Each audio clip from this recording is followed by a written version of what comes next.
यह एक रहस्यमय प्रेम कहानी है जहाँ प्रेम के बीच में एक पुरानी पहेली खड़ी है। राजकुमारी, राजकुमार और जादुई दर्पण का रहस्य। एक प्राचीन राज्य था जिसका नाम चंद्रपुर था। वहाँ की राजकुमारी अनन्या अपनी सुंदरता से ज्यादा अपनी बुद्धिमानी के लिए जानी जाती थी।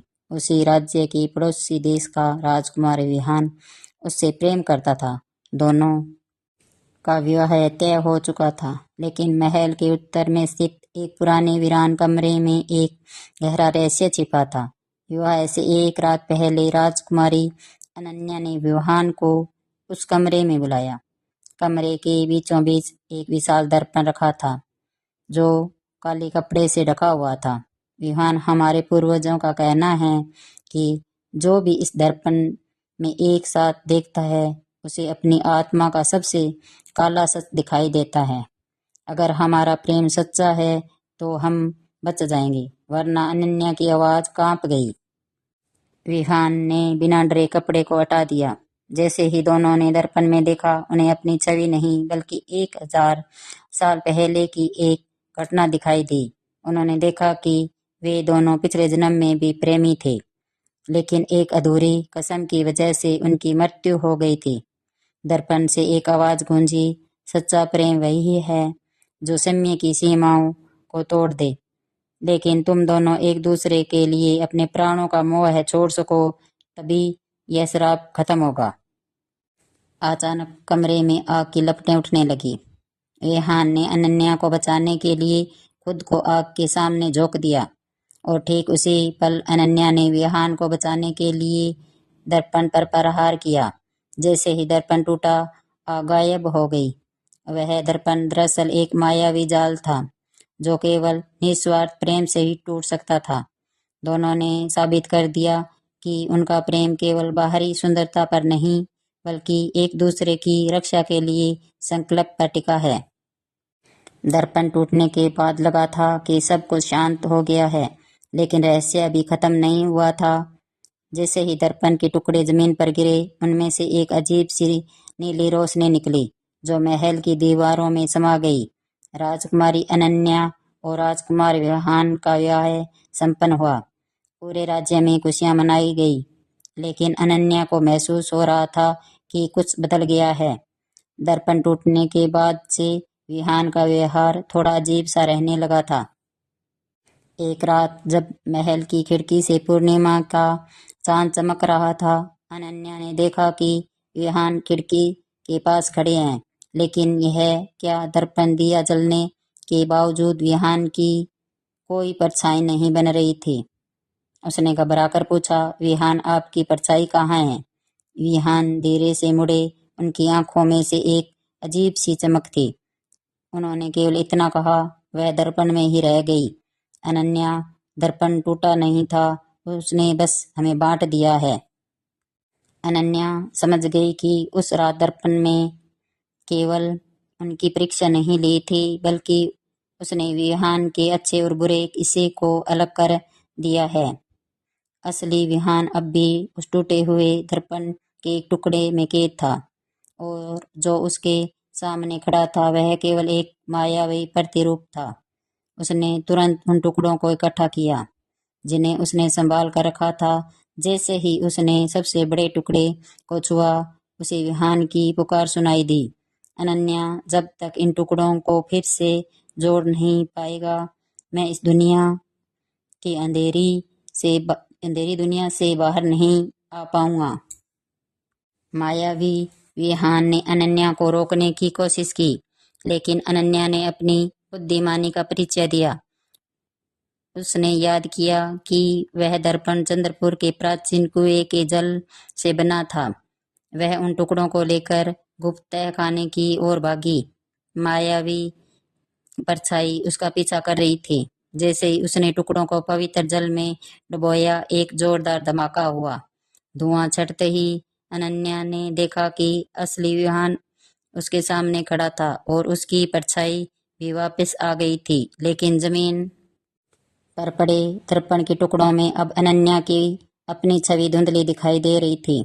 ऐसा लग रहा था जैसे दर्पण ने विहान को छोड़ने के बदले में अनन्या से कुछ छीन लिया है। दर्पण का खेल अभी खत्म नहीं हुआ था। जैसे ही विहान वापस आया, अनन्या के चेहरे पर एक फीकी मुस्कान तो आ गई, लेकिन उसके भीतर कुछ खाली सा हो गया था। विहान ने अनन्या का हाथ थामा और उसे गले लगा लिया। वह खुश था कि वह उस मायावी दुनिया से बाहर आ गया, लेकिन जब उसने अनन्या से कुछ पूछा तो सन्नाटा छा गया। विहान ने पूछा, अनन्या तुम ठीक तो हो? तुमने मुझे बचा लिया। अनन्या ने अपना मुंह खोला, लेकिन उसके गले से एक शब्द भी नहीं निकला। उसने बार बार कोशिश की, पर उसकी मधुर आवाज गायब हो चुकी थी। दर्पण ने विहान को लौटाने के बदले में अनन्या की आवाज छीन ली थी। दर्पण का नियम था, एक जीवन के बदले एक पहचान। विहान को उसका जीवन मिला, लेकिन अनन्या ने अपनी सबसे बड़ी शक्ति, अपनी वाणी खो दी। राजकुमारी की आवाज जाने की खबर पूरे राज्य में फैल गई। राजा, रानी और वैद्य सब परेशान थे। विहान को खुद पर बहुत पछतावा हो रहा था। उसने कसम खाई कि जब तक अनन्या की आवाज वापस नहीं आएगी, वह भी एक शब्द नहीं बोलेगा। एक रात अनन्या को उस टूटे हुए दर्पण के पास एक चमकता हुआ पत्थर मिला। उस पत्थर पर प्राचीन लिपि में कुछ लिखा था, जो खो गया है वह केवल स्मृतियों के झरने में वापस मिल सकता है, लेकिन वहां जाने का रास्ता केवल वह देख सकता है जिसके पास शब्द न हो। अनन्या समझ गई कि यह संकेत उसके लिए है। उसने विहान को इशारे में समझाया। अब दोनों को एक ऐसे सफर पर निकलना था जहां नक्शे काम नहीं आते, बल्कि दिल की धड़कनें रास्ता दिखाती है। जैसे ही वे महल के पिछले दरवाजे से निकले, परछाइयों वाली दुनिया का वह मायावी रूप फिर से सक्रिय हो गया। जंगल के पेड़ों से फुसफुसाने आने लगी। आवाज तो आई, अब क्या तुम अपनी परछाई भी दोगी राजकुमारी? अनन्या और विहान की यह यात्रा अब एक ऐसे मोड़ पर थी जहां शब्द नहीं बल्कि साहस की परीक्षा होनी थी। महल की विलासिता पीछे छोड़ चुकी थी। अनन्या और विहान भूल भुलैया के जंगलों में पहुंच चुके थे। यहाँ की हवा से एक अजीब सा जादू था। जो भी वहां बोलता वह रास्ता भटक जाता, लेकिन अनन्या के पास तो आवाज थी ही नहीं, इसलिए वह शांत रहकर सही दिशा देख पा रही थी। जंगल के बीचों बीच एक गुफा मिली, जिसके भीतर से नीले रंग का पानी गिर रहा था। यही स्मृतियों का झरना था। जैसे ही अनन्या ने उस पानी को छुआ, उसे अपनी पुरानी यादें धुंधली दिखाई देने लगी। तभी झरने के पास से एक मायावी आकृति उभरी। वह दर्पण की ही रक्षक थी। उसने गूंजती हुई आवाज में कहा, राजकुमारी, तुमने अपनी आवाज देकर अपने प्रेमी की जान बचाई। यह त्याग बड़ा था, लेकिन अपनी आवाज वापस पाने के लिए तुम्हें अपनी सबसे प्रिय याद यहाँ छोड़नी होगी। क्या तुम तैयार हो? अनन्या चौंक गई। अगर वह अपनी सबसे प्रिय याद छोड़ती देती तो शायद वह विहान को भूल जाती, या फिर उसके माता पिता के प्यार को।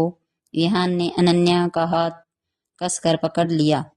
वह फिर चाहता था कि अनन्या अपनी यादें खोए। उसने इशारों से कहा, हमें आवाज नहीं चाहिए, मुझे तुम जैसी हो वैसी ही स्वीकार हो। लेकिन अनन्या जानती थी कि बिना आवाज के वह अपने राज्य की रक्षा और विहान का साथ पूरी तरह नहीं दे पाएगी। उसने अपनी आंखें बंद की और अपनी उस याद को झरने को सौंप दिया, जिसमें उसने पहली बार विहान को देखा था। जैसे ही वह याद झरने में समाई, पूरी गुफा रोशनी से भर गई। अनन्या के गले से एक मधुर स्वर निकला, विहान। उसकी आवाज वापस आ गई थी, लेकिन जैसे ही विहान की ओर देखा, उसकी आंखों में पहचान की वह चमक नहीं थी जो पहले हुआ करती थी। वह विहान को देख तो रही थी, पर उसे याद नहीं आ रहा था कि यह राजकुमार उसके लिए इतना खास क्यों है। विहान दुखी नहीं हुआ। उसने मुस्कुराते हुए अनन्या का हाथ थामा और कहा, कोई बात नहीं अनन्या, अगर तुम हमारी पहली मुलाकात भूल गई हो तो क्या हुआ। हम आज भी अपनी एक नई कहानी शुरू करेंगे। प्रेम यादों को मोहताज नहीं होता, वह तो आत्मा का जुड़ाव है। जैसे ही विहान ने यह कहा, दर्पण का अंतिम श्राप भी टूट गया। अनन्या की खोई हुई यादें अचानक बिजली की तरह वापस लौट आई। दर्पण की रक्षक मुस्कुराई और अदृश्य हो गई। निस्वार्थ प्रेम ने समृद्धि के बलिदान को भी हरा दिया। राजकुमारी अनन्या और राजकुमार विहान वापस अपने राज्य लौटे। अब उनके बीच कोई रहस्य नहीं था। वह जादुई दर्पण अब एक साधारण कांच का टुकड़ा बन चुका था, जिसमें वे दोनों साथ खड़े होकर मुस्कुरा रहे थे। यह कहानी हमें सिखाती है कि जब हम किसी के लिए अपना सब कुछ न्यौछावर करने को तैयार होते हैं तो भाग्य भी हमारे सामने झुक जाता है। वीडियो अच्छी लगे तो लाइक कीजिए और सब्सक्राइब कीजिए। कमेंट में कहानी के बारे में जरूर बताइए।